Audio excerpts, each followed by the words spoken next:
Kita akan belajar tentang proses pernapasan. Sebelumnya, kita harus kenal dulu tentang bagian-bagian dari sistem pernapasan kita.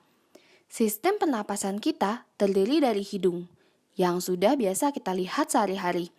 Hidung ini berperan penting dalam menyaring udara dengan adanya rambut-rambut hidung, juga menghangatkan udara, dan mengatur kelembapan udara menggunakan selaput lendirnya.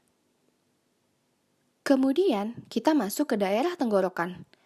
Di tenggorokan ada faring.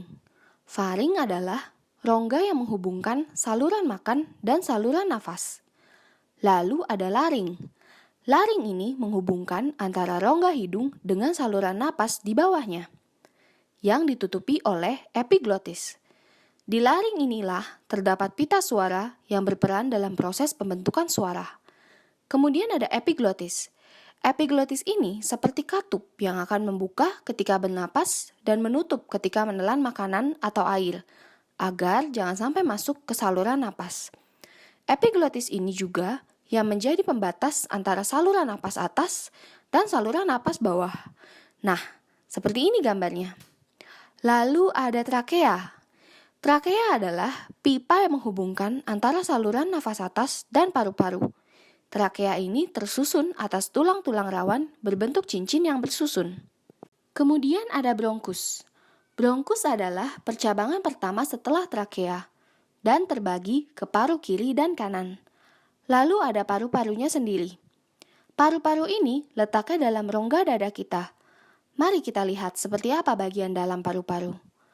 Ada bronkiolus, yaitu cabang-cabang kecil dari bronkus yang sudah berada dalam paru-paru.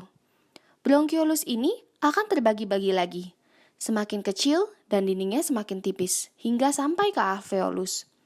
Alveolus adalah kantung-kantung udara yang berdinding sangat tipis, hanya satu lapis sel.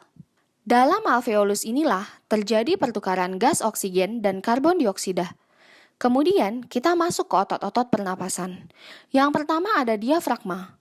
Diafragma adalah otot berbentuk kubah yang sekaligus menjadi sekat antara rongga dada tempat paru-paru berada dan rongga perut tempat saluran cerna kita.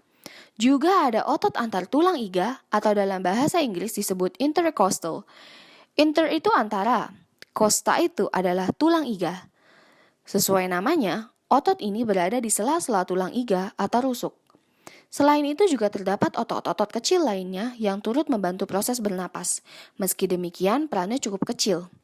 Kedua otot tadi berperan penting dalam menggerakkan rongga dada dan paru-paru dalam proses pernafasan. Namun diafragma memiliki peran paling besar, yaitu sekitar 70%. Sekarang kita mulai dengan proses mengambil nafas atau yang disebut dengan inspirasi. Proses inspirasi dimulai dari otot diafragma dan otot antar tulang iga yang berkontraksi untuk mengembangkan rongga dada. Otot diafragma menjadi datar. Proses ini menyebabkan ukuran dan volume paru-paru membesar sehingga membuat tekanan udara dalam paru-paru menjadi lebih rendah dari udara sekitar. Perbedaan tekanan udara ini menyebabkan udara dari luar masuk ke paru-paru melalui hidung. Dan pada akhirnya tekanan udara dalam paru-paru menjadi sama dengan udara sekitarnya. Oksigen yang masuk ini nantinya akan diserap ke dalam darah melalui alveolus. Nah, setelah paru-paru mengambil udara dari luar, tentunya gas karbon dioksida yang berada dalam paru-paru harus dikeluarkan. Proses ini disebut dengan ekspirasi. Proses ekspirasi dimulai dari diafragma dan otot antar tulang iga berelaksasi sehingga rongga dada menjadi kempis. Diafragma kembali menjadi seperti kubah yang menyebabkan ukuran dan volume paru-paru mengecil. Proses ini mengakibatkan tekanan udara dalam paru-paru meningkat menjadi lebih tinggi daripada udara sekitar, sehingga udara dari paru-paru akan keluar melalui hidung.